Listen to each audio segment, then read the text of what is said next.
Seats like this aren't for you. Get your ass out before I scream security now. Darla Whitmore jammed her heel into the aisle, legs stretched wide, blocking Evan Cole like a challenge. Her calf pressed into his shin, slow, intentional, daring him to touch her. Phone snapped up. A flight attendant froze. "Don't just stand there," Darla barked louder, feeding on the stare. "First class isn't a handout. You people always try to sneak up here."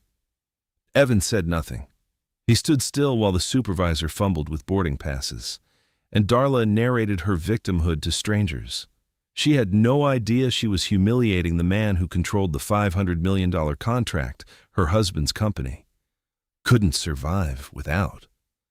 Before continuing, comment where in the world you are watching from and make sure to subscribe, because tomorrow's story is one you can't miss.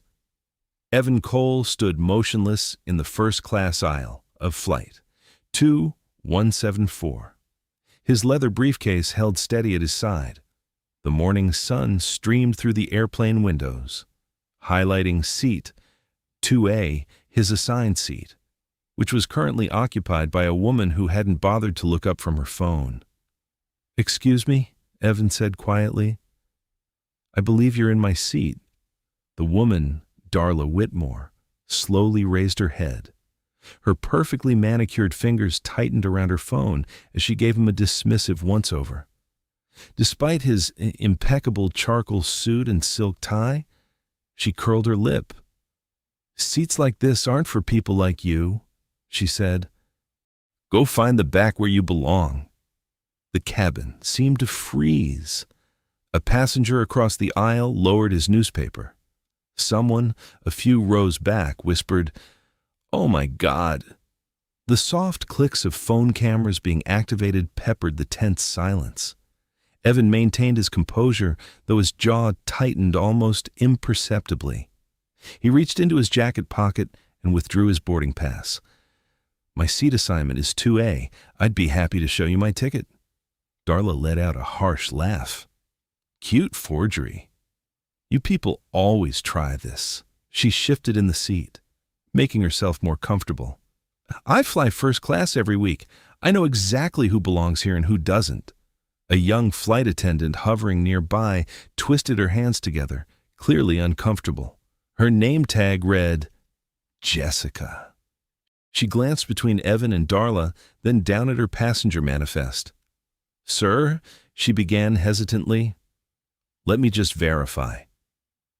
"There's nothing to verify," Darla cut in. "I'm not going to let someone pull this kind of scam. He needs to move along before he makes any more trouble." More phones appeared. The cabin's atmosphere grew heavier with each passing second. A businessman in 2B stared intently at his laptop, pretending not to notice. A woman in 1D pressed her call button, then quickly canceled it. Evan stood perfectly still, his expression neutral. The boarding pass remained extended in his hand, a silent refutation of Darla's accusations. He'd faced this before. The assumptions, the dismissals, the casual cruelty masked as concern. His success had taught him that patience was a weapon. Timing everything. "Ma'am," he said calmly, "I'd appreciate you vacating my assigned seat." Darla's face flushed red. "Are you threatening me?" She clutched her designer handbag closer. "Did everyone hear that? He's trying to intimidate me." The junior flight attendant finally found her voice. "Ma'am, if I could just see both of your boarding passes, call your supervisor," Darla snapped. "Now I won't be harassed like this." She pulled out her phone, fingers flying across the screen. "My husband's firm practically keeps this airline in business. He'll be very interested to hear how you're handling this situation." Jessica, the flight attendant, looked desperately toward the front galley. "I'll get my lead," she said, hurrying away. Darla smiled triumphantly, settling back in the seat. "You should really know your place," she said to Evan, her voice dripping with false sympathy. "It would save everyone so much trouble." The other passenger's discomfort was palpable now. A woman in first class quickly donned her noise-canceling headphones. A man in business class, visible through the curtain divider, shook his head in disgust, though whether at Darla's behavior or Evan's presence wasn't clear. Evan remained where he stood, briefcase still at his side, boarding pass still extended. His calm felt purposeful now, earned through years of similar moments. He didn't raise his voice. He didn't defend himself. He simply occupied his space, refusing to be moved by her attempts to shame him out of what was rightfully his. The lead flight supervisor appeared, a tall woman in her 50s with graying hair pulled back in a severe bun. She took in the scene, Darla ensconced in 2A. Evan standing silently in the aisle, the ring of watching passengers. "What seems to be the problem here?" she asked, though her eyes darted nervously to Darla's designer watch and wedding ring. "This man is trying to steal my seat," Darla announced before anyone else could speak. "He's making me feel very unsafe. I think you need to remove him." The supervisor turned to Evan. "Sir, can I see your boarding pass?" Evan nodded once and handed it over. The paper shook slightly in the supervisor's hands as she examined it. "Ma'am," the supervisor said carefully to Darla, "this gentleman's boarding pass does show him assigned to seat 2A. Darla folded her arms across her chest, a smirk playing at her lips. "Well, I'm not moving. Call security if you have to. My husband will sort this out." She raised her phone, already dialing. "In fact, I'll have him do that right now." The supervisor shot Evan an apologetic look, but her voice wavered with uncertainty. "Sir, perhaps we could find you another seat." Evan finally spoke, his words measured and clear. "I'll wait while you call security." His calm seemed to unnerve Darla more than any anger would have. She pressed her phone tighter to her ear, her smirk faltering slightly.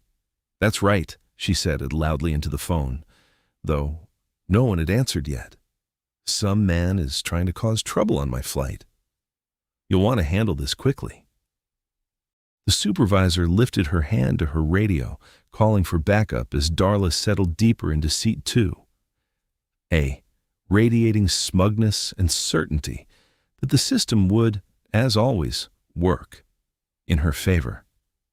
The first-class cabin had become a pressure cooker of tension. Passengers shifted uncomfortably in their seats, torn between watching the drama unfold and pretending to be absorbed in their phones or magazines. The aisle was getting crowded now. The lead supervisor stood with her hands clasped tightly together, while two junior flight attendants hovered nearby, exchanging worried glances.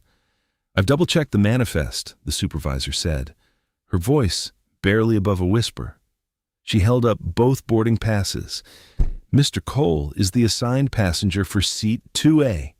Darla's face contorted. "Are you calling me a liar?" Her voice shot up several octaves, causing a baby in business class to start crying.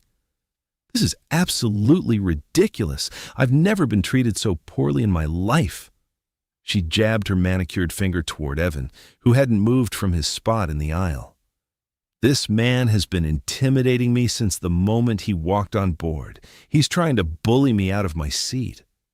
And now you're helping him." The supervisor took a step back, clearly rattled by Darla's volume. "Ma'am, please lower your voice." "I will not lower my voice." Darla's hand shot to her chest in practiced outrage. "Do you have any idea who my husband is?" "Richard Whitmore, CEO of Whitmore Consulting Group." She paused for effect, watching recognition dawn on the supervisor's face. "That's right. We practically keep half your fleet in the air. Our firm handles contracts worth millions to this airline." A ripple went through the cabin. A man in a business suit 2 rows back suddenly became very interested in the scene. The junior flight attendants exchanged another look, this one more alarmed. "And now," Darla continued, her voice dripping with venom, "you're trying to force me out of my seat because this man..." She waved dismissively at Evan. Claims it's his? I've never felt so unsafe on a flight in my life. The supervisor's professional demeanor cracked slightly. Ma'am, perhaps we could temporarily move you to another first-class seat while we sort this. Absolutely not. Darla's tone was pure ice. She deliberately stretched her legs out into the aisle, crossing them at the ankles. Her red-bottomed designer shoes formed a barrier directly in Evan's path. I'm not moving anywhere. In fact, I feel threatened just having him stand there staring at me. Her lips curled into a smirk as she looked directly at Evan. The message was clear. If he wanted to reach his seat, he'd have to step over her legs. The trap was set. More phones appeared, recording the scene. Darla raised her voice again, making sure every word carries. Everyone saw how aggressive he was earlier. I'm a woman traveling alone, and he's trying to intimidate me out of my seat. I don't feel safe at all. The supervisor pressed her radio, speaking quietly. Security to first class, please. Priority. 2 uniformed airport security officers appeared within minutes, making their way up the crowded aisle. Darla immediately straightened, wiping away invisible tears. Oh, thank goodness you're here, she gushed. This man has been harassing me, trying to steal my seat. I've been so scared. The officers turned their attention to Evan, who stood exactly where he had been, his expression unchanged. Sir, can we see your ID and boarding pass? As Evan reached for his wallet, Darla began narrating to nearby passengers in a stage whisper. He just walked up and demanded my seat. Claimed he had a first-class ticket. Can you believe it? In all my years of flying, she shook her head dramatically. Thank goodness my husband has connections. He'll make sure this is handled properly. The security officers examined Evan's documents while Darla continued her performance. He's been so aggressive, practically threatening me. I'm still shaking. She held up her perfectly steady hand as evidence. Sir? One of the officers said to Evans, We're going to need you to step into the aisle while we sort this situation out. Evan nodded once, his face a mask of dignity despite the public humiliation. He would have to maneuver around Darla's outstretched legs, exactly as she'd planned. The entire cabin watched as Evan carefully stepped sideways, forced to twist his body awkwardly to avoid touching her. Darla's smirk grew wider as she settled deeper into seat 2A, adjusting the seat recline for maximum comfort. Much better, she said loudly. I already feel safer with him away from me. A few passengers shifted uncomfortably. The junior flight attendant who'd first tried to help looked close to tears, but no one spoke up. The security officers continued questioning Evan in full view of everyone, while Darla made a show of pulling out her phone, no doubt to call her husband again. The morning sun streaming through the windows now felt harsh and exposing, highlighting every second of Evan's public questioning. He answered each query calmly, his voice steady despite the dozens of eyes fixed on him. But there was no missing the humiliation of the moment, a successful businessman being treated like a threat, while his assigned seat was occupied by a woman, weaponizing every privilege at her disposal. The aircraft door remained propped open. Sunlight streamed into the tense cabin. Departure time had come and gone. Passengers shifted restlessly in their seats, while flight attendants whispered urgently into their phones near the galley. The 2 security officers flanked Evan, who stood perfectly still in the aisle, his briefcase at his feet. Darla's volume increased with each passing moment, as if silence was her enemy. This is exactly what I'm talking about, she announced to the cabinet. Large, the sheer audacity of it all. She gestured toward Evan with a dismissive wave, standing there, trying to intimidate a woman traveling alone. A flight attendant attempted to pass through with a nervous, "Excuse me," but Darla ignored her, launching into another tirade. Do you know what the real problem is here? She directed this at no one in particular, though her voice carried to every corner of first class. Is that some people just don't understand their place anymore. My husband's company literally keeps men like him employed. We sign their paychecks. The security officers exchanged uncomfortable glances. One of them cleared his throat. Ma'am, if we could just... Oh, I'm not finished. Darla cut him off, her voice sharp. Look at him, standing there all silent and superior. What's wrong? Nothing to say now? She leaned forward in Evan's seat. His seat, and smiled coldly. Cat got your tongue? The lead security officer tried again. Perhaps if we could all take a moment to de-escalate. Darla's laugh was harsh and cutting. De-escalate? No! I don't think so. In fact, she pulled out her phone, waving it like a weapon. I think it's time we had him removed from this flight entirely. One call to my husband. And trust me, this airline will make sure he never books another ticket. She began dialing, her movements deliberately slow and theatrical. It's almost sad, really. Did you actually think you could just walk onto this flight and take whatever seat you wanted? That's not how the world works, sweetie. The cabin had grown uncomfortably quiet. Even the baby that had been crying earlier had fallen silent. As if sensing the tension, Darla's voice seemed to fill every space. You know what's funny? She continued, thumb hovering over the call button. You haven't said a single word in your defense. Smart move, actually, because there's nothing you could say that would. What did you say your husband's company was called? Evan's voice, when it finally came, was quiet but crystal clear. The contrast with Darla's shrill tones was striking. He stood exactly as he had been, his posture relaxed but professional. Darla blinked, thrown off by the unexpected question. Then her smugness returned. Whitmore Consulting Group. Perhaps you've heard of it? Though I doubt you move in those circles. She emphasized each word with obvious relish. We handle major corporate contracts, aviation, technology, finance, the kinds of deals that keep this entire industry running. Thank you for clarifying that.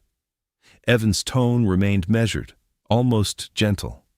He reached into his jacket pocket and removed his phone. I wanted to be absolutely certain before I mentioned this. But approximately 5 minutes before boarding this flight, I signed an executive decision. He glanced at his watch, then back at Darla. As of 9:47 a.m. Central Time, Whitmore Consulting Group's $500 million annual contract with Cole Innovations was terminated, effective immediately. The silence that followed was absolute. Someone in the third row dropped their magazine. Evan continued, his voice still perfectly controlled. I should introduce myself properly. Evan Cole, CEO and majority shareholder of Cole Innovations. He paused, allowing the information to settle. The same Cole Innovations that represents roughly 40% of your husband's annual corporate portfolio. A soft, oh shit, emerged from somewhere in business class. The termination notice has already been delivered to your husband's office, Evan added. I imagine he'll be receiving it right about... He glanced at his phone. Now, actually. The color began draining from Darla's face. Her phone, still held aloft, trembled slightly. I don't normally discuss business matters in public spaces, Evan continued. But since you seem so interested in explaining how corporate relationships work, I thought you might appreciate the update. Murmurs rippled through first class. Phones that had been recording the confrontation stayed up. But now they were trained on Darla's rapidly crumbling expression. The security officers had taken small steps backward, creating distance between themselves and what was quickly becoming a very different situation. Darla's mouth opened and closed several times, but no sound emerged. Her face had gone from flushed with anger to ashen in seconds. The phone in her hand began to vibrate, likely her husband calling, but she seemed frozen, unable to answer or even move. The whispers in the cabin grew louder. A businessman in row 3 was frantically typing on his phone, probably checking stock prices. Someone whispered, "Coal innovations," in a tone of delayed recognition. The junior flight attendant who had first tried to help Evan was failing to suppress a smile. The lead flight supervisor touched Darla's arm gently but firmly. "Ma'am, could you step aside for a moment?" Her professional tone carried an edge of newfound authority. The earlier hesitation had vanished. Darla jerked away from the touch, forcing a laugh that sounded brittle even to her own ears. "This is ridiculous. Absolutely ridiculous." She raised her voice, addressing the cabin again. "He's obviously bluffing. Do you really think someone like him could?" Her phone buzzed again, more insistently. Richard's name flashed on the screen, accompanied by 3 missed calls and a string of increasingly urgent text messages.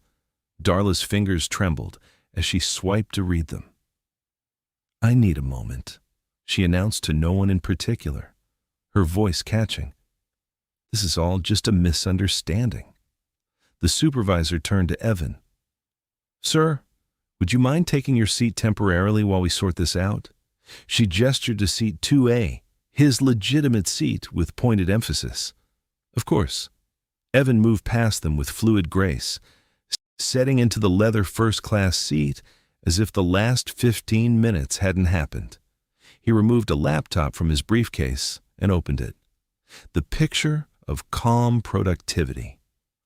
Darla retreated to the galley area, phone pressed to her ear. "Richard? Richard? There's this man on my flight who's saying..." Her husband's voice cut through so sharply that passengers in nearby seats could hear it. "What the hell did you do? What exactly did you say to Evan Cole? He was trying to take my seat, and I simply..." "Your seat?" Richard's volume made Darla pull the phone away from her ear. "Do you have any idea what's happening right now? The entire board is in emergency session. Our stock is already dropping. Coal Innovations just pulled $500 million in contracts." Darla's voice dropped to a harsh whisper, though her words still carried. "But surely you can fix this. Call someone. Use your connections." "Fix this?" Richard's laugh was ugly. "Coal Innovations represents 40% of our annual revenue." 40%, Darla? Do you understand what that means? The SEC filing just hit the wires. We're looking at immediate layoffs, possibly bankruptcy if other clients follow suit. There was a pause, filled with muffled shouting in the background. "Tell me exactly what happened. Every word." Darla turned away from watching eyes, pressing herself against the galley wall. He was being very aggressive, Richard, very threatening. I was only defending myself. Threatening? There are videos all over social media showing you stealing his seat and making racial comments. It's trending already. Papers shuffled in the background. Do you know who Evan Cole is? What he represents in this industry? Before Darla could answer, the lead supervisor approached with a tablet in hand. "Mrs. Whitmore, I've just received confirmation from our corporate liaison office." She turned the screen so Darla could see the note attached to Evan's profile. The words, "Global CEO, Coal Innovations," stood out in bold text, along with several VIP designations. "As this is Mr. Cole's assigned seat, I'll need you to gather your belongings and move to your actual seat assignment." The supervisor's tone was polite, but immovable. "Immediately, please." Darla pressed the phone tighter to her ear. "Richard? Richard, you need to call the airline. Use whatever influence we have." "Influence?" His voice cracked. "Our influence is evaporating by the second. The damage you've done." He took a shuddering breath. "Just get off that plane without making things worse. If that's even possible now." The line went dead. Darla stared at her phone's dark screen.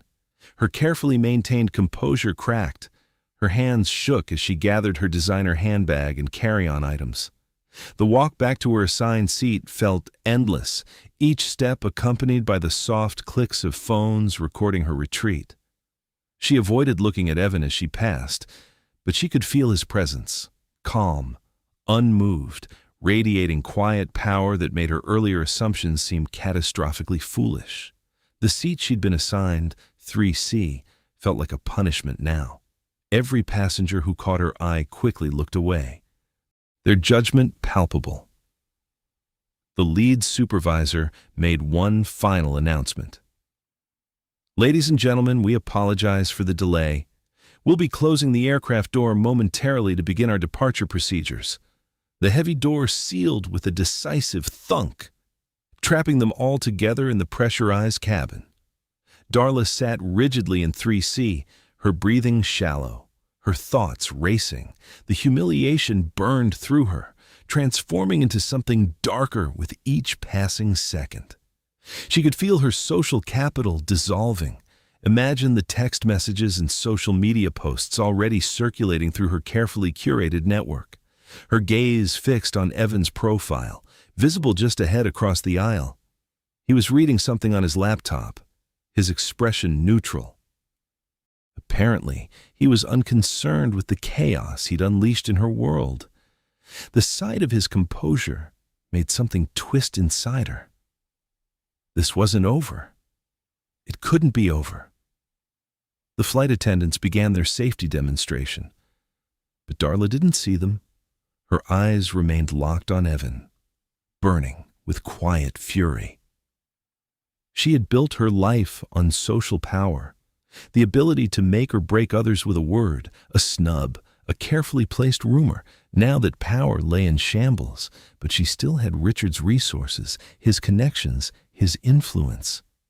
She watched Evan's steady hands type something on his laptop. Each keystroke felt like a personal assault. The rage simmered, hardening into cold purpose. This man hadn't just taken her seat. He'd challenged her entire world, and she would make him regret it. The plane descended through San Francisco's signature fog, banking slowly over the bay. For 5 hours, tension had hung in the pressurized cabin like an invisible smoke. Evan had worked steadily on his laptop, responding to emails and reviewing contracts while feeling Darla's stare burning into him from across the aisle. The wheels touched down with a gentle bump. As other passengers reached for their phones and overhead bags, a flight attendant approached Evan's seat. "Mr. Cole?" Her voice was apologetic but firm. "I've been asked to have you remain seated after we arrive at the gate." Evan nodded, maintaining his composed demeanor. He'd suspected something like this might happen. Darla had spent most of the flight typing furiously on her phone, pausing only to engage in intense whispered conversations with various crew members. The plane taxied to the gate, its engines winding down.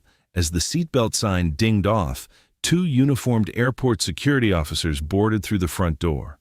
They moved with practiced efficiency straight to Evan's seat. "Sir, we need you to come with us regarding an incident reported during this flight." The older officer's hand rested casually near his belt, not threatening, but noticeably present. Evan closed his laptop with deliberate slowness. "Of course, though I'd like to note that any incident is well documented by multiple passenger videos. That's part of what we need to discuss, sir." The younger officer gestured toward the aisle. "If you'll come with us now." From her seat, Darla watched with poorly concealed satisfaction as Evan was made to stand and walk ahead of the officers. Other passengers shifted uncomfortably. Several pulled out phones to record this new development. The junior flight attendant who had initially tried to help Evan couldn't meet his eyes as he passed. "Make sure you check his bags carefully," Darla called out, her voice carrying clearly through the cabin. He seemed very agitated during the flight, very unstable. Evan kept walking, his back straight, his pace unhurried. but he felt the weight of every stare, every whisper, every phone camera tracking his exit. This was a familiar dance, power reasserting itself, the system closing ranks. He'd seen it before, been through it before, but that didn't make it any less infuriating. They escorted him through the jet bridge and into the terminal, where morning travelers paused to watch the spectacle of a well-dressed businessman being led away by security. Some recognized him. He heard his name whispered, saw phones raising to capture the moment. "This way, sir." The officers directed him down a service corridor, away from the main concourse. The fluorescent lights buzzed overhead, harsh and institutional. Behind them, Darla emerged from the plane like a queen making an entrance. She'd fixed her makeup, adjusted her designer outfit, and now played to her audience with practiced skill. It was terrifying. She told the gathering crew members, her voice carrying down the corridor, "I just hope you've all learned something about properly screening passengers. Someone could have been hurt." The officers led Evan to a small office tucked away in the airport's administrative section. The room was bare, except for a metal table, 3 chairs, and a security camera in the corner. One wall held a large mirror, obviously two-way glass. "Please have a seat, Mr. Cole." The older officer gestured to one of the chairs. "We've received a formal complaint about threatening behavior and harassment during the flight. We need to get your statement. I assume you've also received the unedited video footage showing Mrs. Whitmore attempting to steal my assigned seat." Evan sat down, maintaining eye contact, and making several discriminatory remarks in the process. The younger officer shifted uncomfortably. "We're gathering all available evidence. For now, we need to follow procedure." "Of course you do." Evan's tone remained professional, but carried an edge of weary familiarity. "Though I wonder if you're also following procedure with Mrs. Whitmore, who actually violated federal aviation regulations by refusing to vacate a seat that wasn't hers." Neither officer responded directly to this. Instead, they pulled out forms and began asking standard questions: name, address, purpose of travel. Evan answered each one precisely, neither volunteering additional information nor showing signs of agitation. Through the office's small window, he could see airport personnel hurrying past, some glancing in with poorly concealed curiosity. Somewhere out in the terminal, Darla would be holding court, spinning her version of events. He could picture it clearly. The sympathetic nods, the shared outrage, the social media posts already spreading her narrative. His phone vibrated in his pocket. Then again, and again. The officers exchanged glances as the device continued to buzz with incoming notifications. "You can check that if you need to," the older officer said, perhaps hoping to appear reasonable. Evan removed the phone and saw his screen filled with alerts. His name was trending on multiple platforms. News outlets were picking up the story. Video clips, some complete, some suspiciously edited, were being shared and reshared. One headline caught his eye: "Tech CEO removed from flight after seat. Dispute, another red. Passenger claims harassment by executive in first-class confrontation." The narrative was already being shaped. The truth bent to serve power's purposes. But Evan had been here before. He'd built his career by understanding how systems worked, including how they could be made to work against themselves. He placed the phone face down on the metal table, its continued vibrations creating a soft hum against the surface. The officers resumed their questioning, but Evan could see uncertainty in their expressions. They were realizing gradually that this situation was larger than a simple passenger dispute. Outside the office, footsteps hurried past, voices murmured, phones chimed and buzzed. The machinery of modern outrage was fully engaged now, grinding away at facts and context, reducing complex truth to simple, shareable stories. Evan sat straight in his uncomfortable chair, answering questions with calm precision, while his phone continued to vibrate with increasing urgency. The battle for narrative control had begun. The security office's fluorescent lights buzzed overhead as Evan scrolled through his phone. Each headline felt like a carefully crafted blow. First-class confrontation. CEO threatens passenger mid-flight. Woman reports hostile behavior on SFO flight. Aviation authority investigates high-stakes seat dispute. The younger officer cleared his throat. "Mr. Cole, we've received word from airline management. They're releasing you without charges, but they're suspending my flight privileges pending investigation," Evan finished, not looking up from his screen. Comment sections were already filling with predictable takes, each one more distorted than the last. A new email popped up from Richard Whitmore's corporate communications team. The subject line read, "Press release. Statement regarding today's unfortunate incident." Evan opened it, his jaw tightening as he read the carefully worded character assassination. "We are deeply concerned by today's events, where an executive used his position to threaten our company and intimidate other passengers.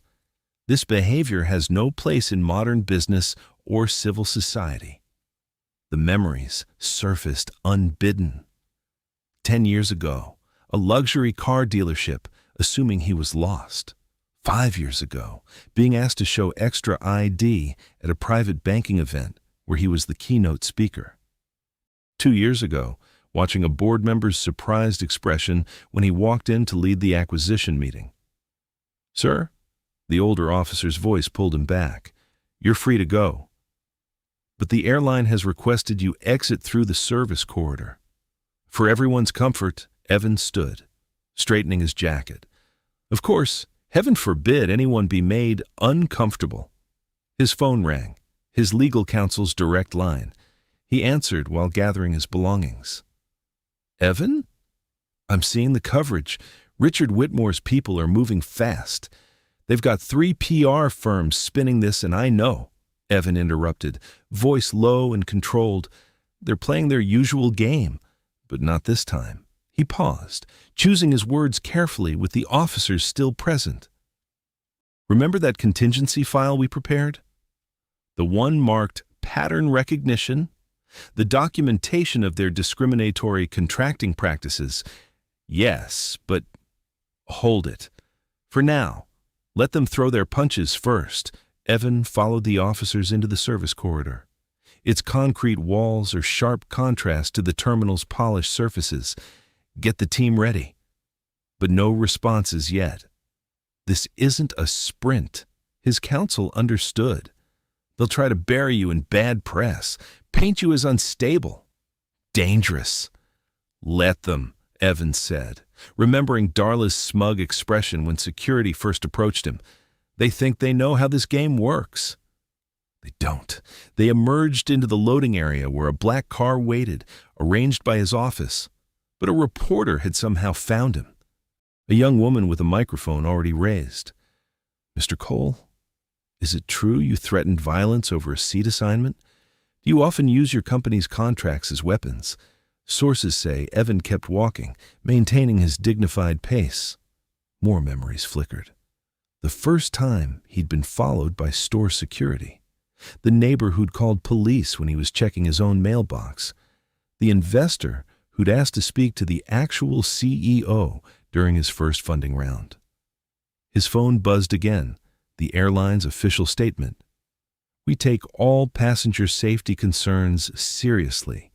Until a full investigation is complete, Mr. Cole's travel privileges will be suspended." The reporter kept pace, nearly shouting now. "Mr. Cole, Mrs. Whitmore claims you made her feel unsafe. How do you respond to allegations of aggressive behavior?" Evan reached the car door, turning briefly to face the camera. The reporter thrust her microphone forward, eager for a reaction. any reaction that could feed the growing story. He simply nodded politely and slid into the back seat. As the car pulled away, his phone lit up with a text from his executive team. Board meeting scheduled for 5 p.m. Whitmore's firm launching full media offensive. Legal threats incoming. Another headline notification. Aviation industry giant cuts, ties with tech firm after CEO's mid-air meltdown. Evan watched the airport recede through the tinted windows. He'd built his company by understanding systems, how they work, how they failed, and most importantly, how they could be changed. The Whitmores thought they were fighting a battle over one seat, one flight, one news cycle. They were wrong. His phone buzzed with another call from legal counsel. Emergency response teams, assembling crisis, management protocols activating, the machinery of corporate warfare grinding into motion. But Evan wasn't going to fight on their terms. Not this time. He'd learned long ago that the game wasn't fair, but that didn't mean it couldn't be won. You just had to understand the real rules, the ones written in boardroom whispers and country club handshakes. The car merged onto the highway. As more notifications flooded his screen, Darla's face appeared on a news website. Playing the role of rattled victim perfectly, Richard Whitmore's statement followed. All corporate concern and coded warnings. Evan switched off his phone's notifications. He didn't need to watch their performance. He'd seen it all before, lived it before, but this time would be different. This time, he had receipts. Years of them, carefully collected and preserved. The driver caught his eye in the rearview mirror. "Where to, sir?" "The office," Evan replied, his voice steady. The Whitmores thought they were burning him down. They didn't realize they were only illuminating their own weaknesses. Through the window. San Francisco's towers rose into the fog, a forest of glass and steel where power lived and moved and made its own rules, or thought it did. The setting sun cast long shadows through the floor-to-ceiling windows of Evan's hotel suite. San Francisco's skyline glowed orange and purple, a stark contrast to the tense atmosphere inside.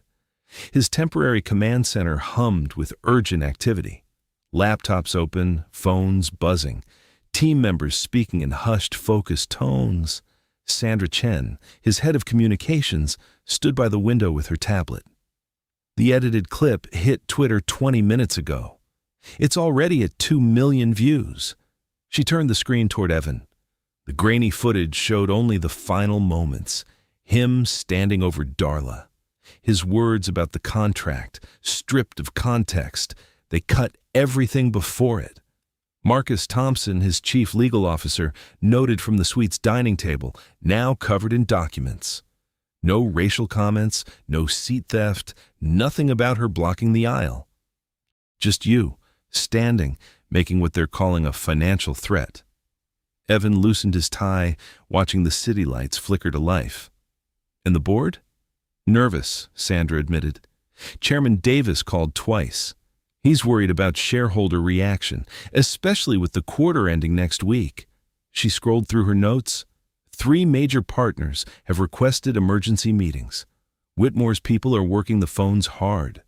The suite's TV played silently in the background, showing business news.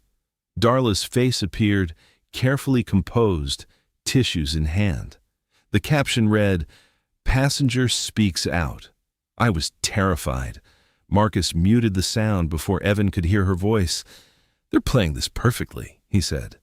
Frustration is evident. Richard Whitmore's PR team is framing you as the angry executive who snapped over a simple misunderstanding. They're pushing the narrative that you weaponized your company's contract to bully a woman. "A helpless woman," Sandra corrected, her tone bitter.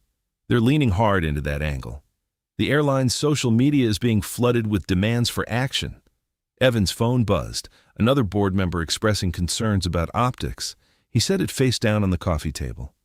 "Show me everything they're using," he said quietly. Sandra pulled up multiple screens. Besides the edited video, They've got 3 passenger statements, all from Darla's section of the cabin, all describing you as intimidating. Local news is running with it.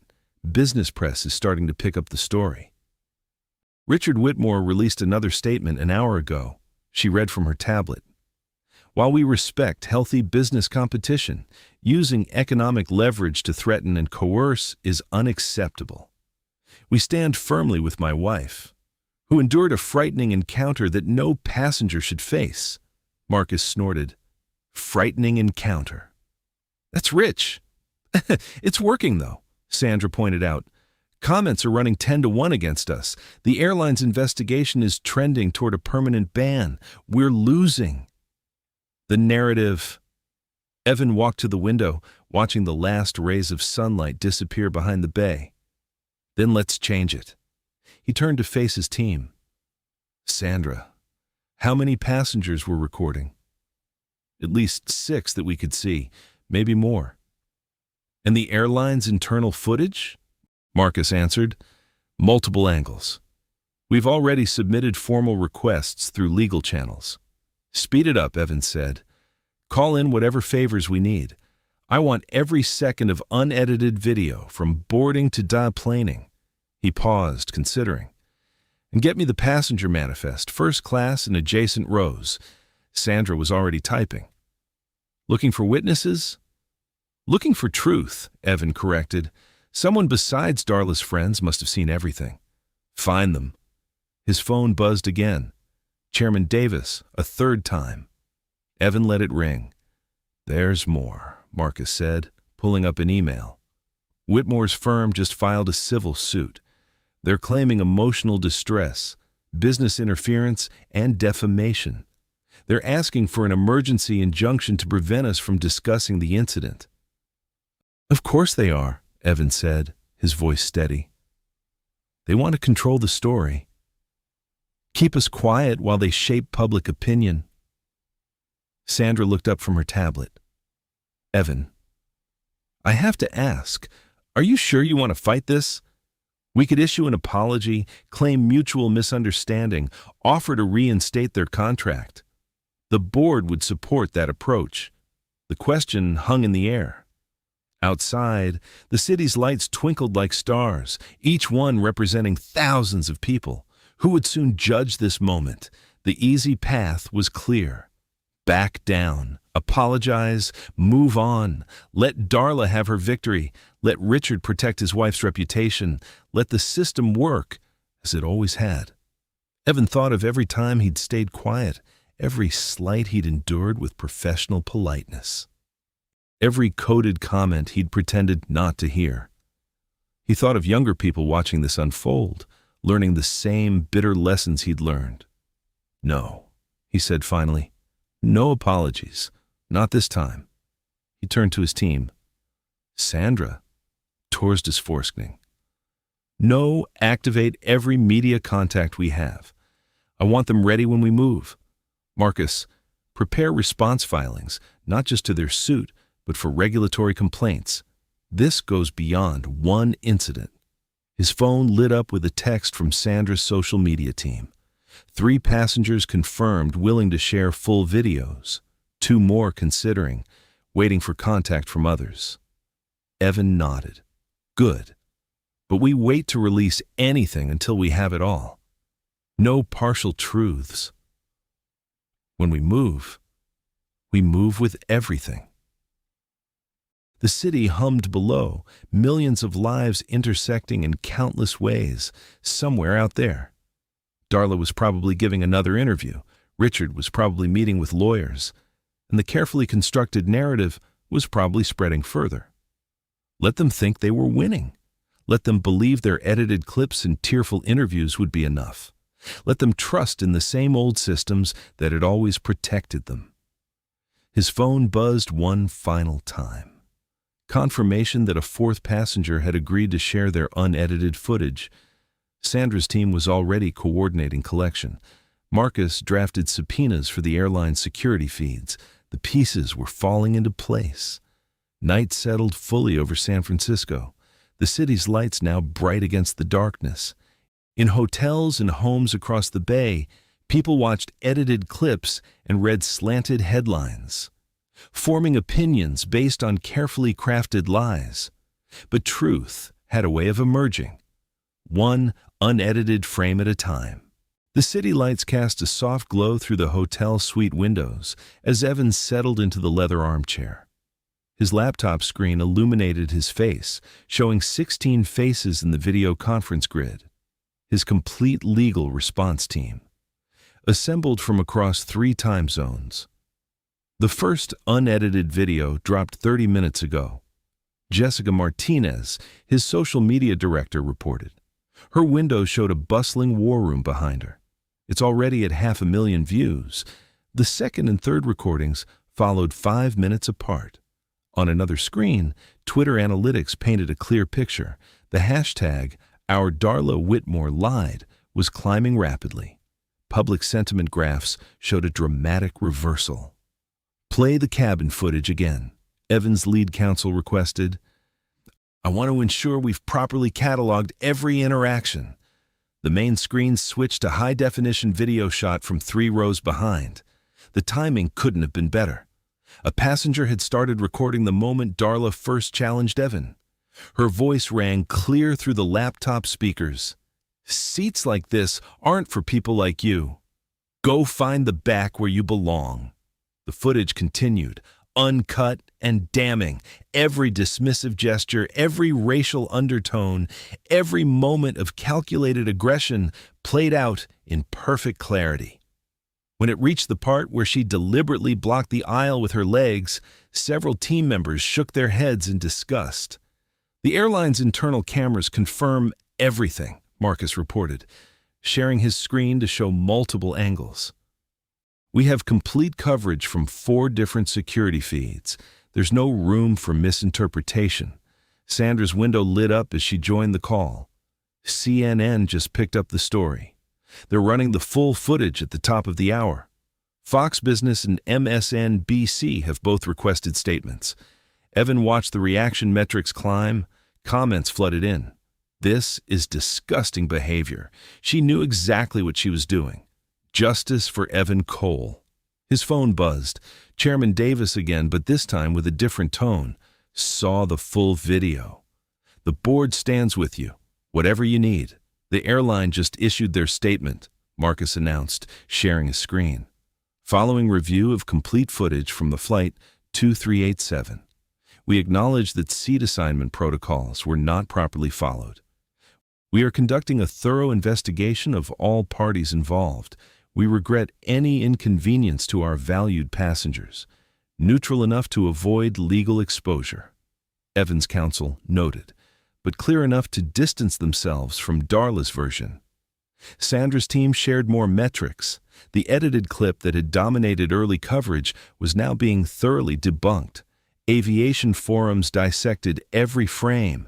Business commentators analyzed the power dynamics. Social justice advocates highlighted the racial undertones. Richard Whitmore's PR team has gone silent, Jessica reported.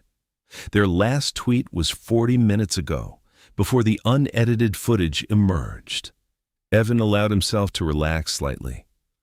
The truth was out, unfiltered and undeniable. His phone continued buzzing with supportive messages from industry peers and board members who had wavered earlier. Mr. Cole. His lead counsel spoke carefully. While this is certainly positive development, we should discuss contingency planning. The Whitmores still have significant resources and connections. Agreed, Marcus added. Their civil suit is still active. They could attempt to seal the footage through emergency motions.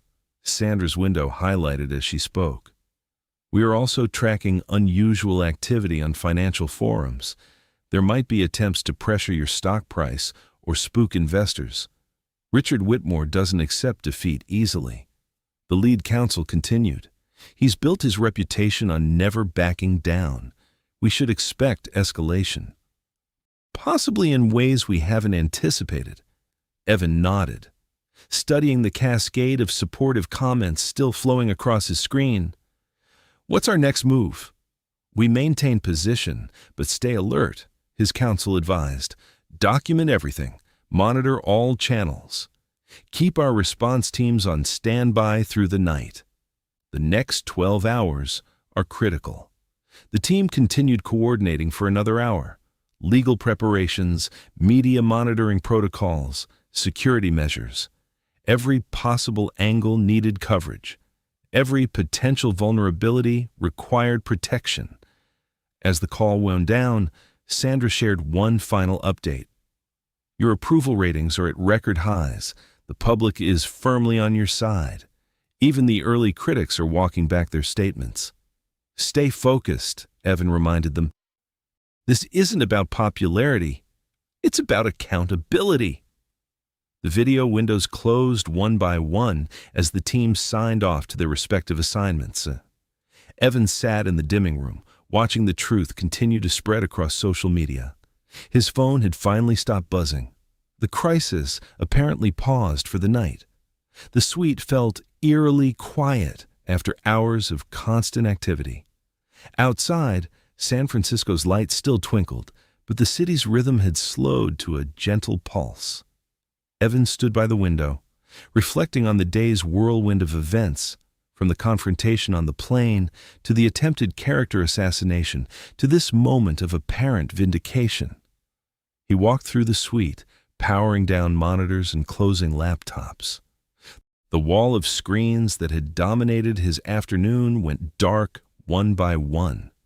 His phone showed one final message from Sandra, media monitoring team in place for overnight shifts. Get some rest.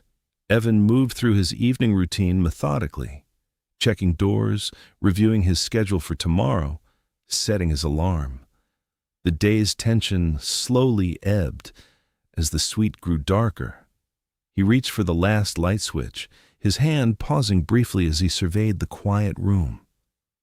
The lights clicked off, plunging the suite into darkness, broken only by the city's glow through the windows. Evan headed toward his bedroom, the weight of the day finally settling on his shoulders. The harsh buzz of Evan's phone cut through the darkness, jolting him from a fitful sleep. The clock read 2:17 a.m. His screen blazed with notifications, missed calls, texts, emails, all flooding in within the last 20 minutes. Sandra's message appeared first. Urgent. New video released. Turn on any news channel now. Evan grabbed the remote, flicking on the suite's main TV. CNN's breaking news banner scrolled across the bottom. Exclusive. New footage shows aggressive confrontation on Flight 2387. The video playing above the chyron made his stomach drop. It showed him standing over Darla's seat. But the angle was twisted, the timing manipulated. Someone had slowed his movements to appear menacing, cropped out Darla's provocations, and amplified his voice to sound harsh. The careful dignity he'd maintained throughout the confrontation had been edited into something sinister. His phone buzzed again. Marcus's message cut straight to the point. Fox News picked it up. MSNBC, running it now. No fact-checking, straight to air. The TV screen split into a panel discussion. Experts who had defended him hours ago now questioned his hidden aggression. Social media analysts dissected his threatening body language. A crisis management specialist called it a masterclass in gaslighting the public. The time stamp, Evan muttered, studying the video's metadata. They waited for maximum impact. The release was timed perfectly. Too late for West Coast business hours. Too early for East Coast morning shows. Hitting that vulnerable window when verification teams were skeletal and social media moved fastest. His counsel's call came through. The airline statement just dropped. It's bad. Evan opened the press release. Following new evidence regarding the incident on Flight 2387, we are temporarily suspending Mr. Cole's flying privileges pending a comprehensive safety review. The comfort and security of our passengers remains our highest priority. The phone kept buzzing, Each notification struck like a physical blow. Global Tech paused joint venture discussions. Board emergency meeting called for 6 a.m. Eastern. Stock futures dropped in pre-market trading. Whitmore firm filed an amended complaint citing new evidence. Evan paced the sweep, watching his vindication crumble in real time. The hashtags were shifting: coal exposed, first-class fraud. Whitmore was right. Hours of truth swept away by minutes of calculated deception. Sandra's team pushed back, highlighting the video's obvious manipulation. Technical experts pointed out the editing artifacts, but the damage was spreading faster than facts could follow. Richard Whitmore's fingerprints are all over this, his counsel said during their emergency call. The timing, the distribution, the immediate legal filing. This was orchestrated. They waited for us to relax, Marcus added. Let us think we'd won. Then struck when our guard was down. Evan stood at the window, San Francisco's lights blurring as fatigue and frustration clouded his vision. His phone displayed another board member wavering. Maybe we should consider a temporary step back. The TV droned on, pundits debating his character as if they'd known him for years. Social media algorithms amplified the controversy, feeding the frenzy. Every notification reminded him how quickly truth could be buried under avalanches of manufactured outrage. They're calling for your resignation, Sandra reported grimly. Twitter's exploding, Instagram's worse. Evan watched a taxi whine through the streets below, its headlights cutting through the fog. Something about its steady progress sparked a realization. He'd been playing defense, reacting, explaining, justifying. The Whitmores had counted on that, using his restraint against him. Get me everything, he told his counsel, all of it.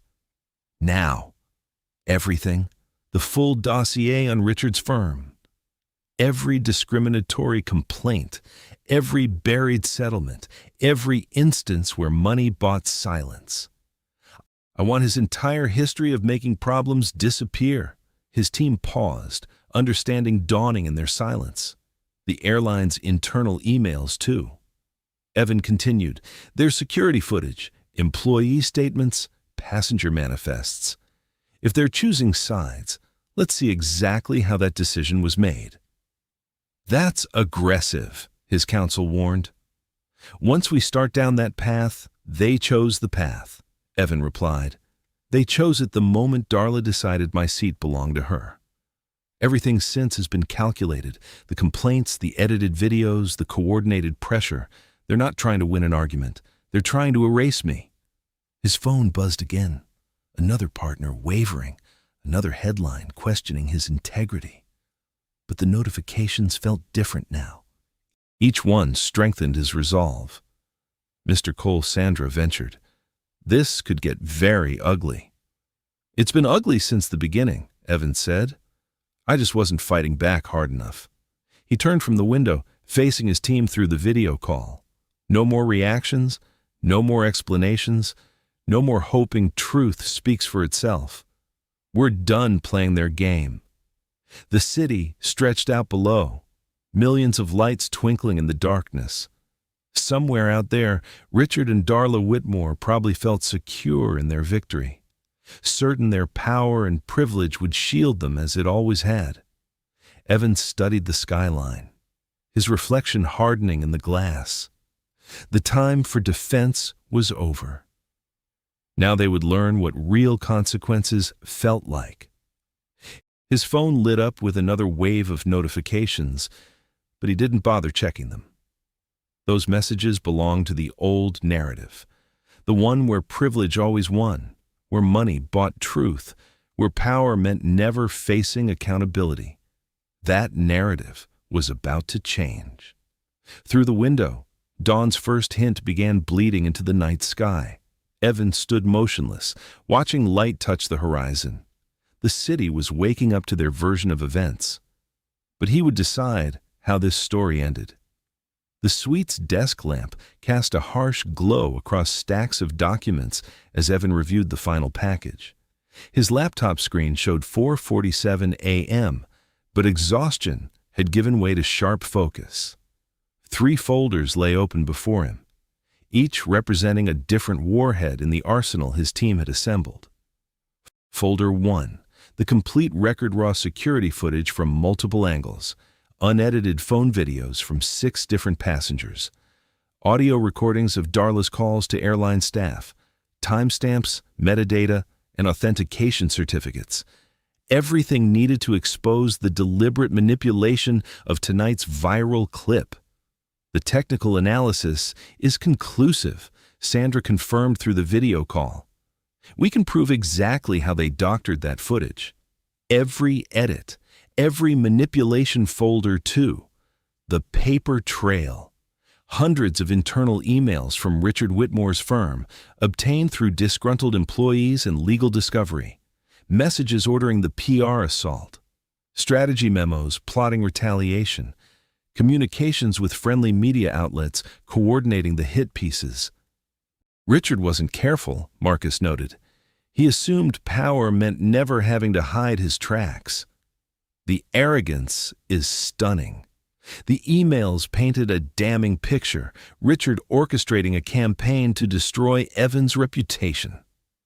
Not because of any real threat, but because his wife's ego demanded it. The casual cruelty in his language, the dismissive tone toward people like Cole, it was all there in black and white. Folder 3, the pattern. This was the heaviest weapon. Years of documented discrimination at Whitmore's firm, buried complaints, forced settlements, systematic exclusion of minority contractors, statistical proof of bias in hiring and promotion. A complete exposure of how money and influence had masked decades of institutional racism.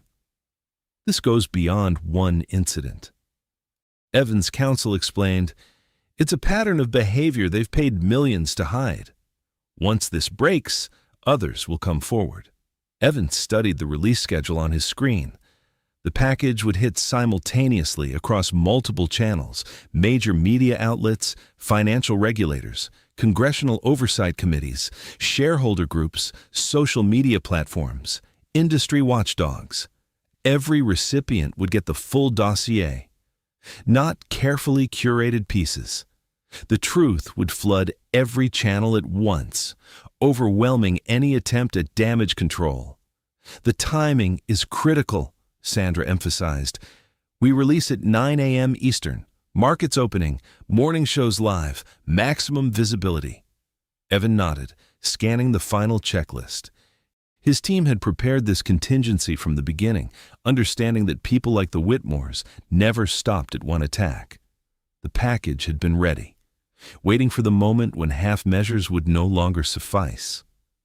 "Legal implications?" Evan asked. His counsel leaned into the camera. "He'll sue. Multiple suits, different angles. But everything here is documented. Truth is an absolute defense. More importantly, discovery would only reveal more evidence against them." "The airline," Marcus asks. "Their statement banning you crossed a line," Sandra replied. "The emails prove they acted under pressure from Whitmore, not based on evidence. Their liability is significant." Evan stood, stretching muscles tight from hours of tension. The city outside was still dark, but the first commuters were appearing on the streets below. Soon, those sidewalks would fill with people heading to work, unaware that the morning's news would reshape their understanding of power and accountability. "Collateral damage?" he asked quietly. His team exchanged glances. They understood the question's weight. "Significant." His counsel admitted, "Whitmore's firm will lose contracts, partners will distance themselves, share prices will drop, jobs will be affected. Innocent people," Evans said. "Yes, but continuing to protect Whitmore's system means accepting that more innocent people will be hurt. That's the real collateral damage. The talent denied, the careers blocked, the voices silenced." Evan touched the folders, feeling the weight of lives and livelihoods contained in their pages. The Whitmores had forced this moment, believing their privilege made them untouchable. They never considered that someone might value truth more than comfort. His phone buzzed, another news alert about the aggressive passenger narrative. Another attempt to erase his dignity, to make him accept humiliation as his due. The message joined hundreds like it, each assuming he would follow the familiar script. Apologize, step back, let power win again. Sandra's voice cut through his thoughts. Final confirmation needed. Mr. Cole, do we proceed? Evan looked at his reflection in the window, the same composed expression he'd maintained on the plane, the same dignity he'd refused to surrender. Behind him, the room's light illuminated the evidence of systemic injustice waiting to be exposed. The market opens in 4 hours, Marcus said. Once we start, we'll be attacked. His counsel finished. They'll call it excessive, vindictive, disproportionate. They'll call it what they always call accountability when it finally reaches them, Evan replied. He turned back to his team, their faces serious in the video windows. Each had worked through the night, understanding the stakes. Each knew that morning would bring chaos. The sky outside showed the first hint of gray. Dawn approaching. Decision time. Evan sat at his laptop, fingers hovering over the keyboard. In a few hours, the Whitmores would wake up to their carefully constructed world crumbling. They would learn that power, no matter how entrenched, cannot shield forever against truth. His team waited, watching. The city stirred below. The moment stretched, heavy with consequence. Evan began typing. Release everything. 3 keystrokes sent the message, 3 words to end the old narrative.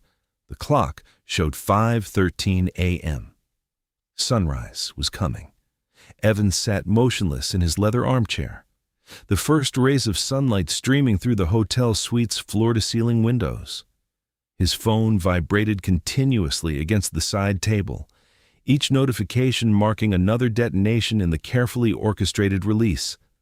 6:03 a.m. Pacific time. The first wave hit.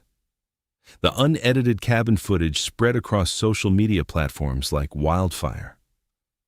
Crystal clear audio captured Darla's initial attack. Seats like this aren't for people like you. The full context restored. Viewers could see the deliberate way she blocked the aisle.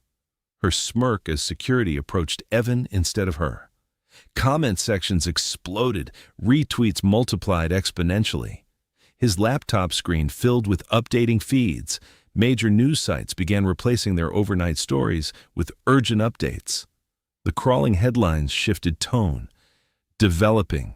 New evidence contradicts first-class confrontation claims. Breaking. Full footage. Shows. Passenger was targeted, not aggressor. Exclusive. Internal emails reveal coordinated attack on tech CEO. 6:17 a.m. The second wave crashed. Sandra's voice came through his earpiece. Email package is propagating now. Financial press picking it up first. The internal communications from Whitmore Group hit business channels hardest. CNBC switched to breaking news coverage.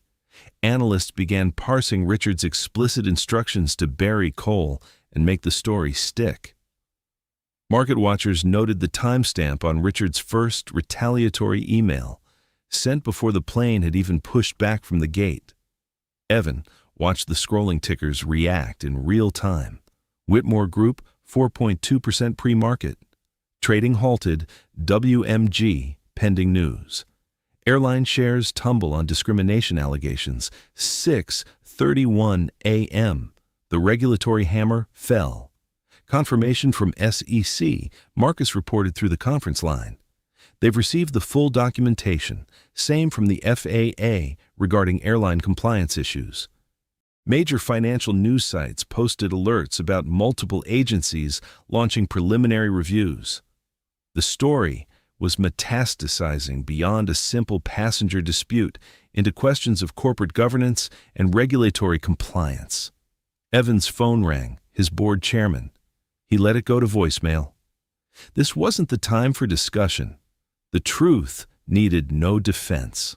6:45 a.m. The narrative collapsed completely. Cable news channels ran split-screen comparisons. Darla's tearful interview from the previous evening beside unedited footage proving each claim false. Hosts who had sympathetically platformed her story hours earlier now questioned their own coverage. The airline's hasty ban was scrutinized. Richard's manipulative emails were quoted directly. Social sentiment analysis coming in, Sandra noted. Public support has completely inverted. Hashtag trends all favoring our position now. Evan watched silently as years of the Whitmores' carefully maintained facade crumbled. Their weapons, media connections, legal threats, social pressure turned to dust against simple, documented truth. 7:02 a.m. The pattern emerged. As the initial shock wore off, deeper analysis began. Financial reporters dug into Whitmore Group's history. Past discrimination complaints, previously buried, resurfaced. Industry watchers noted systematic exclusion of minority-owned contractors. Statistical analysis showed troubling patterns in hiring and promotion. 3 major shareholders have requested emergency board meetings, Marcus reported.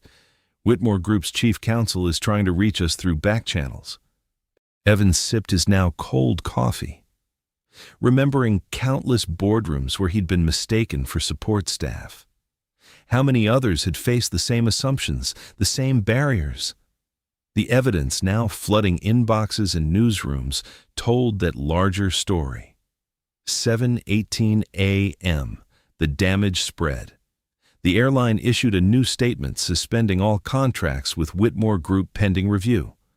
Their stock dropped sharply. Other corporate partners began distancing themselves, fearing contagion. Richard's carefully constructed network of influence showed its fragility. Evan's phone buzzed with a text from his legal counsel, Darla Whitmore, attempting to schedule press conference. Strongly advise maintaining our silence. He typed back a single word. Agreed. 7:33 a.m. Truth cascaded. More passengers from the flight came forward, sharing additional angles, confirming Evan's account. Flight attendants spoke anonymously about pressure to accept Darla's version. Earlier incidents involving the Whitmores emerged. Other confrontations, other attempts to leverage privilege. The hotel room's TV showed financial channels in crisis mode. Experts debated the broader implications. Words like systemic and institutional peppered their analysis. Richard's carefully constructed world of handshakes and backroom deals faced unprecedented scrutiny. 7:45 a.m. Accountability arrived. Evan stood, stretching muscles tense from hours of stillness. He walked to the window, watching San Francisco come fully alive below. The morning sun now filled the sky, appropriate for a day of reckoning. His phone continued its constant vibration. Messages from allies and enemies alike went unanswered. This moment required no commentary from him. The evidence spoke clearly enough. The TV's crawling text announced new developments every few minutes. Multiple board members call for emergency Whitmore Group meetings. Federal Aviation Administration opens probe into airlines' actions. Shareholders demand answers as Whitmore stock plunges. Congressional Committee requests documents on contracting practices. 8:01 a.m., the breaking point. Evan turned from the window as a new alert banner spread across the screen. Breaking news. Federal agencies reviewing Whitmore Group conduct. The same message that had destroyed others who thought themselves untouchable by consequence. The morning light filled the room completely now. Dawn had broken, and with it, the power of unaccountable privilege. The opening bell at the New York Stock Exchange pierced through the usual morning clamor. Within seconds, Whitmore Group stock GUMG flashed bright red on trading terminals across the world. The share price dropped like a stone, 15%, 22%, 30%, triggering circuit breakers almost immediately. Trading halted as market makers struggled to process the flood of sell orders. Evan watched the financial bloodbath from his hotel suite's wall-mounted television. CNBC's frantic coverage split between the trading floor chaos and aerial shots of Whitmore Group's gleaming headquarters, where black government SUVs lined the circular driveway. Men and women in dark suits streamed into the building, carrying briefcases and document boxes. Federal agents executed search warrants at multiple Whitmore Group locations. The anchor announced, her voice taut with urgency. Sources confirm the SEC, Department of Justice, and other agencies are involved in what appears to be a coordinated action. His phone rang. Marcus, his legal counsel. "They're moving faster than expected," Marcus said without preamble. "The emails we released gave them probable cause. They're seizing servers and documents across 3 states. On screen, Richard Whitmore appeared via satellite link, his usual polish cracking under pressure. His statement came out rushed, defensive. "These allegations are completely false," Richard declared, sweat visible on his forehead. "This is a coordinated attack by a competitor attempting to damage our reputation. Whitmore Group has always operated with the highest ethical standards." The network cut to leaked emails, displaying them beside Richard's face. His own words contradicted every denial. "Make sure Cole understands his place. Use whatever leverage necessary. I don't care how you do it. Just make this go away." Trading resumed briefly before halting again, as shares plunged further. Financial analysts who had praised Whitmore Group days earlier now questioned everything about the company's operations. "Mr. Cole," Sandra interrupted through the conference line. "You should see this." Social media feeds filled his laptop screen. Someone had identified Darla from the flight footage. Her carefully curated online presence collapsed as years of similar incidents surfaced. Former country club members, charity board colleagues, and social acquaintances shared their own stories of her behavior. "I've never seen anything like this," Sandra continued. "It's like a dam broke. People aren't afraid to speak up anymore." A text message lit up Evan's phone from the CEO of a major tech firm that had distanced themselves the previous day. "Clearly, we acted hastily. Would appreciate a conversation when convenient." Similar messages arrived from other partners who had wavered. Their fear of Whitmore Group's influence evaporated in the harsh light of exposure. The airline's PR team scrambled to contain their own crisis. A press release announced the immediate suspension of 3 executives pending an internal investigation into serious allegations of discriminatory practices and improper influence. "We are reviewing all protocols," their statement read, "and we offer our sincere apology to Mr. Cole for his treatment." Evan's temporary flight ban disappeared from their system without fanfare. His status returned to its usual elite level, though that meant little now. Market analysts began connecting darker dots. Richard's influence hadn't just affected one flight or one contract. Evidence suggested years of systematic discrimination in Whitmore Group's contracting practices. Minority-owned businesses described similar patterns of exclusion and retaliation. The $500 million contract termination was just the thread that unraveled everything. A Bloomberg analyst observed, "Pull on it, and the whole tapestry of corporate malpractice comes apart." By mid-morning, Richard's carefully constructed world lay in ruins. Major shareholders demanded emergency board meetings. Corporate partners initiated contract reviews. Politicians who had accepted Whitmore donations quietly announced plans to return them. Darla's social media accounts went dark one by one. Her charity board positions disappeared from organizational websites. The country club where she'd once held court posted notice of a membership review session. 4 congressional committees have requested documents, Marcus reported. Your contract termination is being cited as the catalyst that exposed broader systemic issues. They're particularly interested in the timing, how Richard's retaliation plans were in motion before the plane even left the gate. On TV, financial experts debated Whitmore Group's survival chances. Their stock had lost nearly half its value. In a single morning, trading halts became more frequent as sellers overwhelmed buyers. The market is voting with its feet, one analyst explained. This isn't just about one incident. It's about the rot. That incident exposed. Evan's phone continued buzzing with messages from former critics, now eager to align themselves with him. He let most go unanswered. Their sudden support meant little compared to the broader implications of the morning's events. The news helicopters maintained their vigil over Whitmore headquarters, cameras broadcasting every arrival and departure. Federal agents carried out box after box of documents. Richard was nowhere to be seen. Confirmation from the SEC, Marcus said through the conference line. They're citing your contract termination as the initiating event in their formal investigation. They're particularly interested in the timing of Richard's retaliatory actions. Evan watched another trading halt flash across the screen. The Whitmore Group's stock chart resembled a waterfall. Straight down with occasional pauses at circuit breaker levels before resuming its plunge.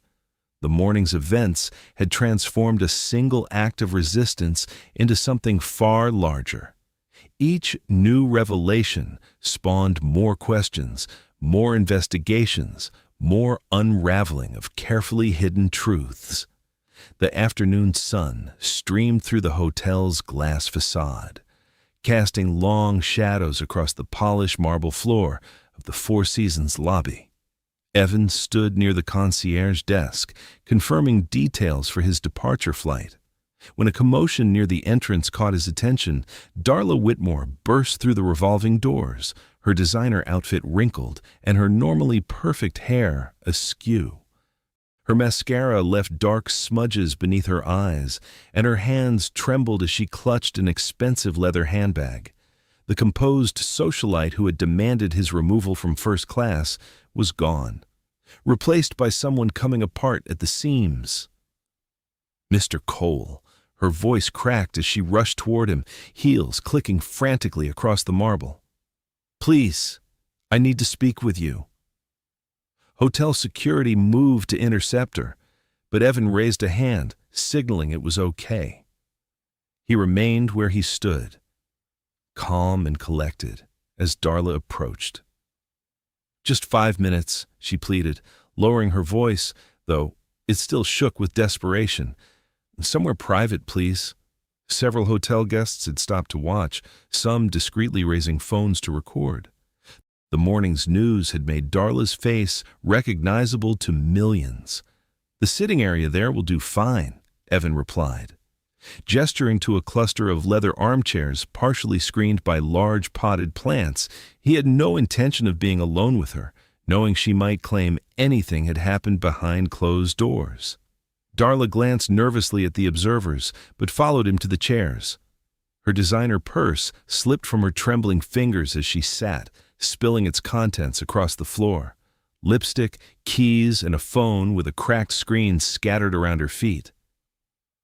"I never meant for any of this to happen," she blurted, scrambling to gather her belongings. "You have to understand. This is destroying everything. Our reputation, Richard's company. Our whole lives." Evan sat quietly, hands folded in his lap. The composed businessman was a stark contrast to Darla's dishevelment. "The country club suspended our membership this morning," she continued, her voice rising. "My closest friends won't answer my calls. The children's school called to discuss our situation. Even my sister, my own sister, Told me not to contact her until this blows over. She choked back a sob. You have to call off these investigators. Be reasonable. We can work something out. A small crowd had gathered near the lobby bar, pretending to be absorbed in conversations while watching the scene unfold. A hotel employee spoke quietly into a phone at the front desk, likely updating security. Mrs. Whitmore, Evan said finally, his voice level and controlled. What's happening now isn't something I control. But it's your company, your lawyers. You can stop this. Her perfectly manicured nails dug into the leather armrests.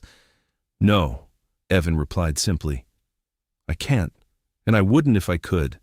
We'll pay whatever you want, she pressed on, leaning forward. Name your price. Richard will arrange it. Just call off the dogs. Evan shook his head slowly. You still don't understand. This stopped being about money the moment you decided to weaponize your privilege against me. Every step of the way, you and your husband chose escalation.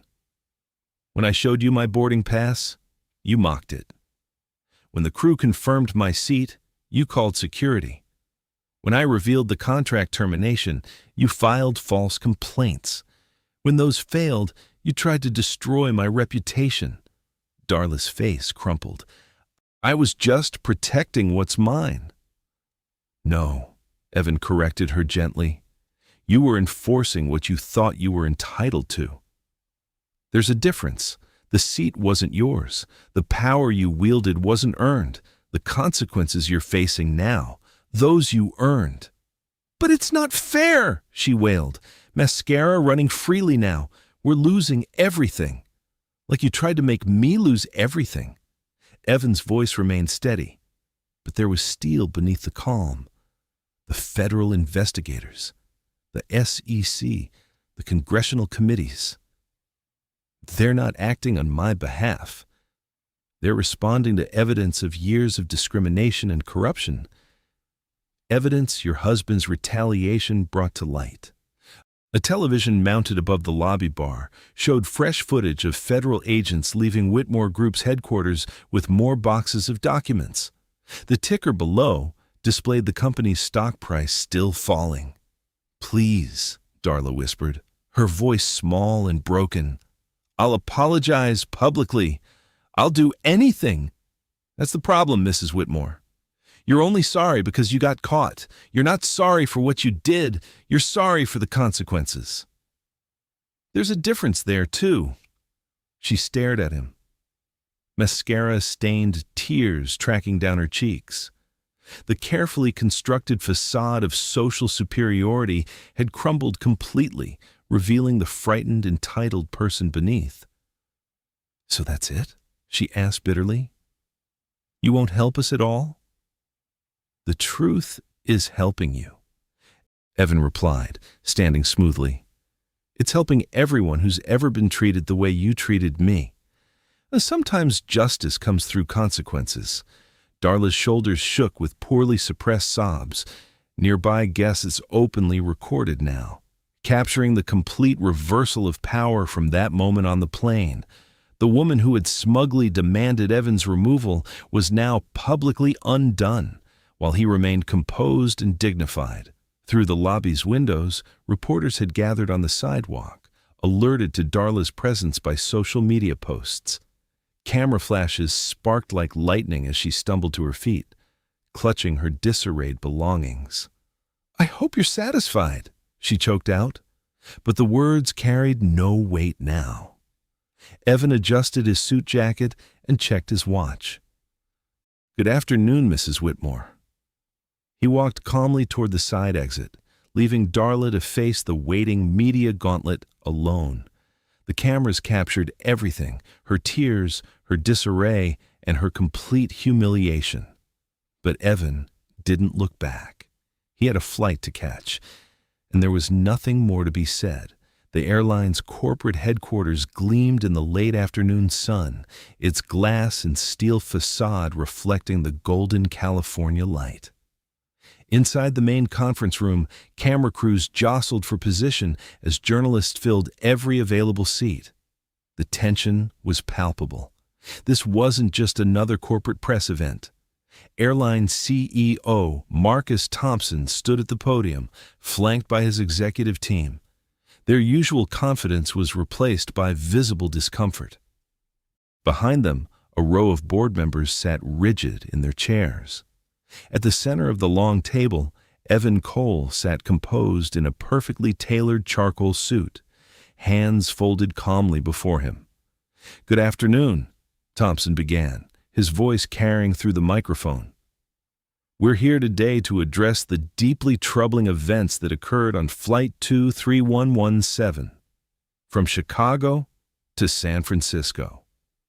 He cleared his throat, glancing at his prepared statement. "But more importantly, we're here to acknowledge our failure in handling those events and to make things right." Cameras clicked rapidly. As Thompson turned toward Evan, "Mr. Cole, on behalf of our entire organization, I want to extend our sincerest apology.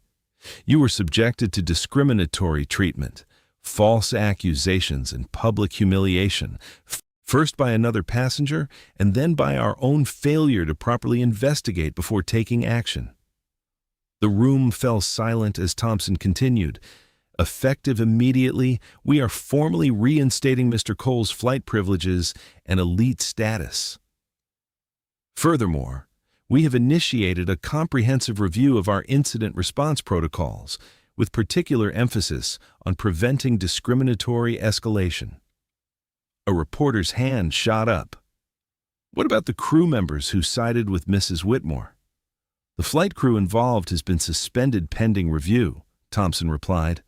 "We're also implementing mandatory anti-bias training across all customer-facing positions." Another journalist called out, "Mr. Cole, do you consider this response adequate?" Evan leaned forward to his microphone, his voice steady and measured. "This isn't about adequate or inadequate. It's about accountability and change. The airline's leadership has demonstrated both today." "And the Whitmores?" someone pressed. "That matter is now in the hands of appropriate authorities," Evan replied diplomatically. Though everyone knew the Whitmore Group stock had lost nearly 40% of its value since the morning.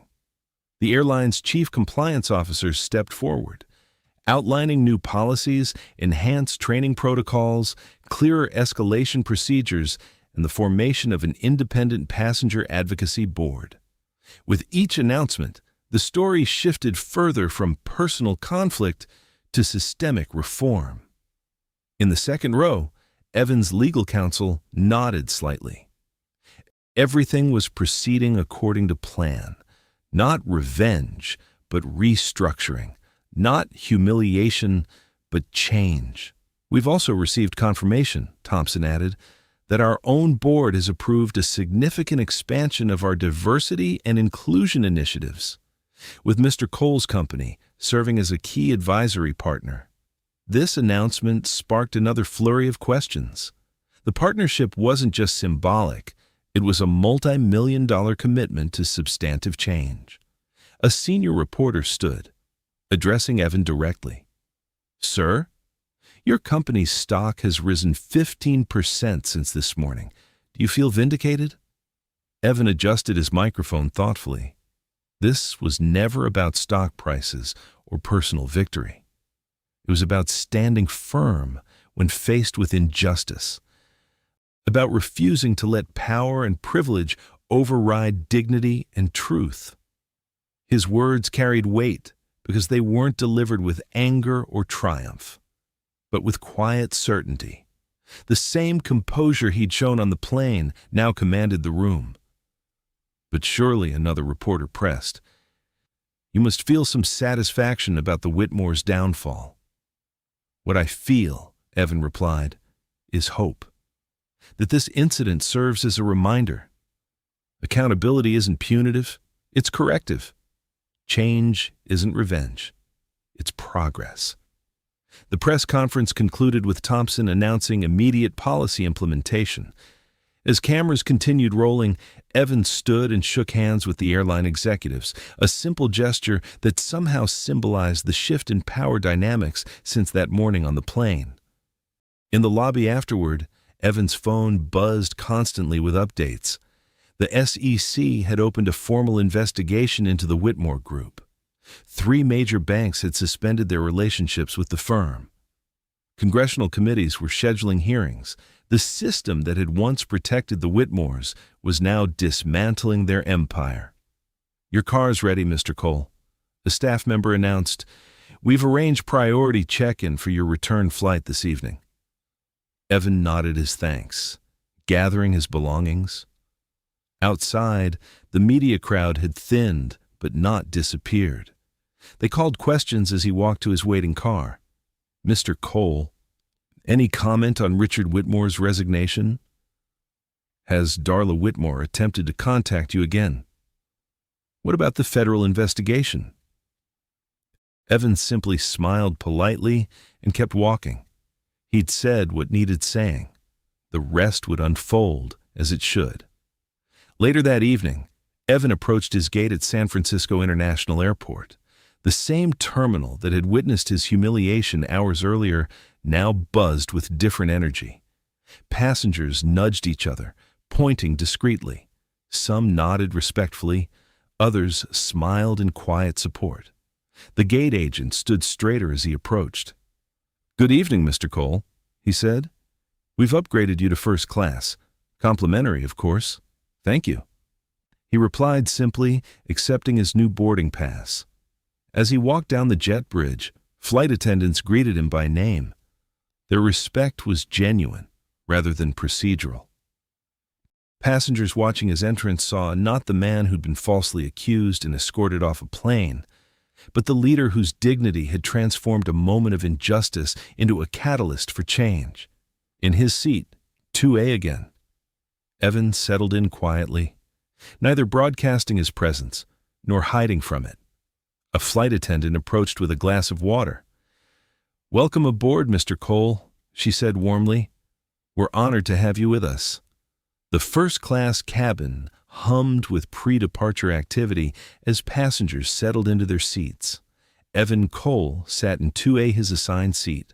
No controversy this time, and watched the last rays of sunlight paint the tarmac in shades of amber. Flight attendants moved efficiently through their preparations, offering genuine smiles as they passed his row. A young businessman across the aisle kept glancing his way, clearly recognizing him from the day's news coverage.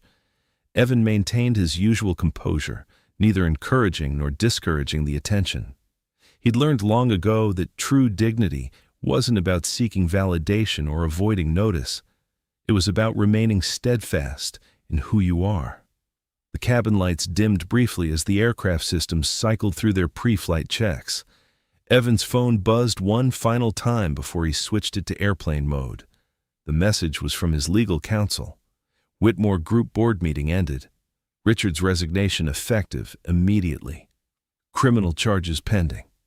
He closed his eyes for a moment, letting the weight of the day settle. When he opened them, the flight attendants were completing their final checks. The same nervous energy that had filled this cabin this morning was absent now, replaced by routine professionalism. "Cabin crew, please prepare for departure," came the standard announcement. But then the captain's voice continued, departing from the usual script. "Ladies and gentlemen, this is your captain speaking. Before we begin our flight to Chicago this evening, I'd like to take a moment to acknowledge someone special on board with us." Evan felt the subtle shift in the cabin's atmosphere. As passengers looked up from their phones and magazines, "Mr. Evan Cole is with us in first class tonight. Many of you may recognize his name from today's news. What you might not know is that Mr. Cole's actions have already initiated significant changes in airline policy and industry standards. His professionalism and dignity in the face of discrimination have set an example that will benefit passengers and crew members for years to come." The cabin erupted in spontaneous applause. It wasn't the awkward, obligatory kind that sometimes follows public announcements. This was genuine appreciation, recognition of principle over power, of dignity over drama. Evan nodded quietly in acknowledgement, maintaining his characteristic reserve. A flight attendant caught his eye and smiled warmly. "Can I get you anything before takeoff, Mr. Cole?" "Just water."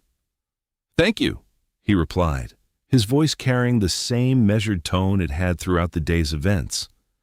As the plane backed away from the gate, Evan's thoughts drifted to the morning's confrontation. He remembered Darla Whitmore's smug certainty, her husband's attempted intimidation, the momentary victory of privilege over right. The cost of remaining silent in such moments, not just personal but systemic, had become painfully clear. The aircraft turned onto the runway, engines spooling up with increasing urgency. Through his window, Evan watched the last traces of sunset fade into deeper blues. His phone screen flashed one final notification before he turned it off completely. Darla Whitmore's social media accounts deactivated amid backlash. The plane accelerated down the runway, pressing Evan gently back into his seat. As they lifted off, San Francisco's lights spread out below like scattered gems, then gradually dimmed as they climbed through the evening haze. He watched the city where everything had changed grow smaller, more distant. A news alert appeared on his seatback screen. Breaking. Federal prosecutors announce investigation into Whitmore Group financial practices. The headlines scrolled past without fanfare. Justice moving forward with quiet inevitability. The flight attendant returned with his water. "We're so glad you're with us tonight, Mr. Cole," she said softly. "What happened this morning?" "Well, it needed to happen. Things needed to change." Evan thanked her with a slight nod. She was right. Change rarely came from comfort. Sometimes it required standing firm when others expected you to step aside, speaking truth when others demanded silence. Through his window, the last traces of twilight painted the clouds in deep purples and blues. The aircraft banked slightly, finding its course eastward. Below, the landscape disappeared into darkness, but above, stars began emerging with remarkable clarity. The captain's voice returned, "Folks, we've reached our cruising altitude of 35,000 feet. The weather ahead looks clear, and we're expecting a smooth flight to Chicago." Evan adjusted his seat slightly, feeling the tension of the day finally begin to ease. The victory wasn't in Darla's humiliation or Richard's downfall. It was in the quiet certainty that standing firm had been right. The system that had protected their behavior for so long was now holding them accountable. A flight attendant dimmed the cabin lights, creating a cocoon of calm at altitude. Other passengers settled into their evening routines, some working on laptops, others already drifting to sleep. The drama that had dominated the day's news cycle seemed distant now, reduced to its proper perspective. The plane leveled off above a carpet of clouds, moonlight turning them silver. Evan watched their steady progress through the darkness, each mile carrying him further from confrontation toward resolution. His future, both personal and professional, stood secure, not because he had fought loudly, but because he had stood firmly. In the quiet of the cabin, surrounded by the gentle hum of engines and the soft murmur of conversations, Evan found his peace. Not in triumph over others, but in the knowledge that dignity maintained through crisis has proven stronger than privilege, wielded without principle. If you enjoyed the story, leave a like to support my channel, and subscribe so that you do not miss out on the next one. On the screen, I have picked 2 special stories just for you. Have a wonderful day.